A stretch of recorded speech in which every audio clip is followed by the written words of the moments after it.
RapMatic presents Battle Code, the most intriguing battle rap podcast impacting the culture.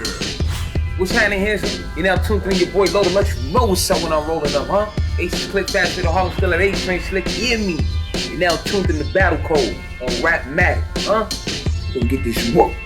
Brace yourself and don't miss out on a cultural revolution. Do you feel like that battle is what, sent you to now be where on Rich this Dollar's at? run? Yeah. Yeah, in a big way. I mean, really, so I dropped a mixtape right after the battle, killer mixtape with Green Lantern. Went on tour, up the West Coast with Boot Camp. I was still continuing to do music, and but that moment combined, and then it kind of trickles over into the rest of your career when you're trying to make a career out of it. You're trying to sell T-shirts and CDs and have shows. Did it really trickle? Well, just being that. that the battle rap industry is not, it's kind of under. Yeah. Did it kind of spill over? It's just that my fans, it's like They knew. if you're a fan of my music, you're a fan of from battle rap. You know what I mean? Right. So yeah, so everybody knows. People want to talk about it. People want to ask about it. And it's damn, man. For me, I'm a musician. I play guitar, a little bit of keys. I produce or co-produce every song on my album, on my mixtapes.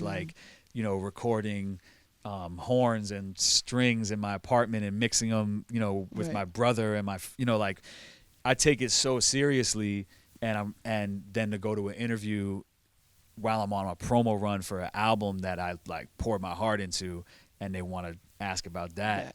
It was just man, I've been wanting this since a kid, and this ain't what I want, you know what I mean? Right. And on top of that, it's just not making enough money. And so at a certain point, I would, I'm 36 now, so that was, 2012 or 2000, Summer Madness 2, 5 years ago, yeah, right? And we missed the Summer Madness, so I was 30. Okay. I was married, and I was just broke and not able to participate in my relationship because financially, not able to be present because, she's a graphic designer working during the week and I'm in the studio at night, and then I got to do shows on the weekend. And it was just stressful, and it got to the point where my relationship with music just got a little ugly, because it's I always say, yo, when I was a kid, we would stay up late to tape the radio, to tape Stretch and Bobbito. I would dig to hear a new record or learn about a new rapper that was better than what I already was rocking with. And here I am now I'm 30, 31, whatever, 32, whatever it is. And I'm going on blogs and I'm just hating they posted this shit, they ain't post my shit. Right. And so it's man, so I, during that time, it's Kendrick Lamar came out,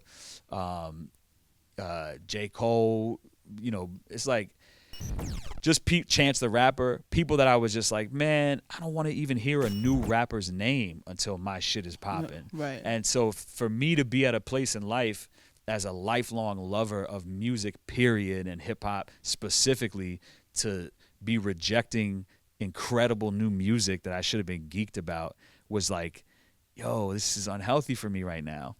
So I just basically just changed my priorities and was you know what?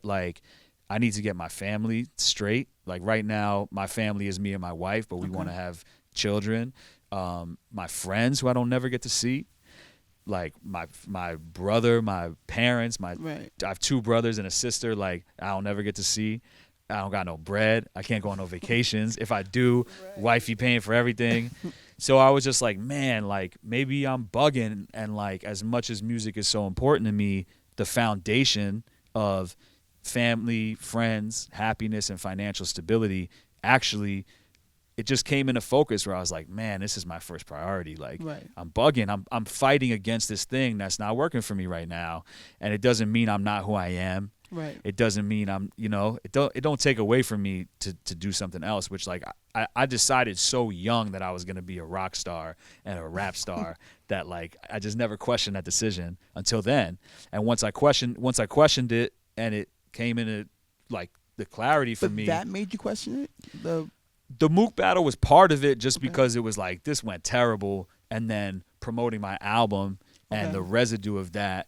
And it really wasn't the Mook battle was just that, it was just the timing lined up, and that was a piece of it. You know what I'm saying? Like, and so yeah, it kind of like, it's just, I was like, man, I gotta recalibrate the way I feel about this, and I gotta change my relationship to it. And so once I got myself straight, where I was like, yo, okay, I focus on my business outside of music. I'm in a good situation. You know, I have a child. Like, I feel like I'm healthy mentally in terms of like what I need in life. Right. Now I can re-engage with music and not have it be about jealousy or competition for me, but I'm just enjoying the culture. And now it's also like, yo, the worst shit that could possibly happen happened to me. Like, I woke up in the naked at school dream, and I was dead ass naked at school, and I had to stay there. Prior to that. Yeah, you know what I'm saying? Okay. So like, yeah, exactly. Like, so I was like, all right, like, nothing really else that could go wrong. Like, it's liberating. You know what I'm saying? Because somebody like Mook, Hollow, Lux, they're in a position where if they do take a big loss, we're going to rewrite history, and they were never great. You know what I'm saying? So like and if they're paying their rent off of that, or their mixtape is coming out, or they're selling T-shirts off of that, then it's going to affect their ability to pay rent. You know what I'm saying? Right. And so as much as that's like a great position that and I respect and appreciate and love and am inspired and salute them for getting there, like, I know that it feels like you're painted into a corner sometimes. You know what I mean? Like, I think Mook wants to battle. It's fun, but the stakes are too high. Like, Lux want to battle. He loves that shit. He used to do it for free every day. The stakes are too high. You know what I'm saying? So how do you balance that? Like, how do you how do you balance like music and battle rap? I always ask like a lot of battlers that, because I know it's not easy, you know, because it's like a different brain almost, you know. But how do you do that? Yeah, I mean, now I'm not making music, period, really. Okay. Like, I have a little iMachine on my iPhone that's like a production thing that I make beats on my phone sometimes. Okay. You know, like I said, my brother is a producer. I have tons of friends that are writers, producers, and so I might end up in the studio and do something. But I sold all my music equipment, so I'm not really balancing it right now. But then I guess.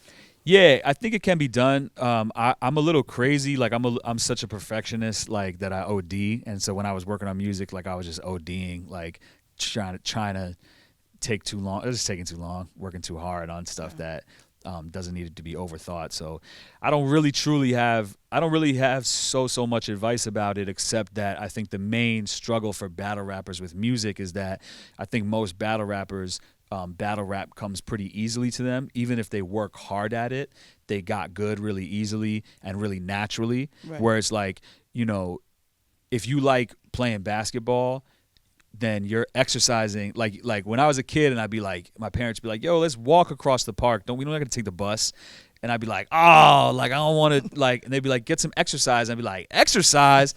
I want to go to the park on a rope swing. And they'd be like, that's way more exercise than walking, right? So I think for battle rappers, like, we never had that feeling of like, damn, this is hard and I need to like work on my dribble. It was just like, this is dope, and like girls are responding, and like, and then you go in the studio where you're not good. Like, it's like recording a song, recording on beat, finding the energy in a sterile vocal booth with soundproofing versus. You guys, I mean, I'm thinking most, like, including myself, I think I was thinking you were artists before you were battlers. Sure, yeah, no, I definitely was. But I still think that, like, even as an artist, initially I would just write when I was inspired. And I didn't have the tools. When I hit writer's block, I never knew how to work my way out of it. So I would write a 15-bar verse, and then it would just sit, and I'd be like, if I can't think of bar 16, I don't have the tools. Because to me, everything I did came so naturally, I didn't develop any skill sets aside from, damn, I'm good at this when inspiration strikes. You know what I'm saying? And I think that for battle rappers or just artists in general, but definitely with the battle rap thing, it's like you got to go into things being patient and disciplined enough to endure the emotional pain of being trash. Like going in the studio and being like, that was whack. Let me like tighten it up. let me or- be okay that was whack Okay. and figure out why and then work on it and learn. You know what I mean?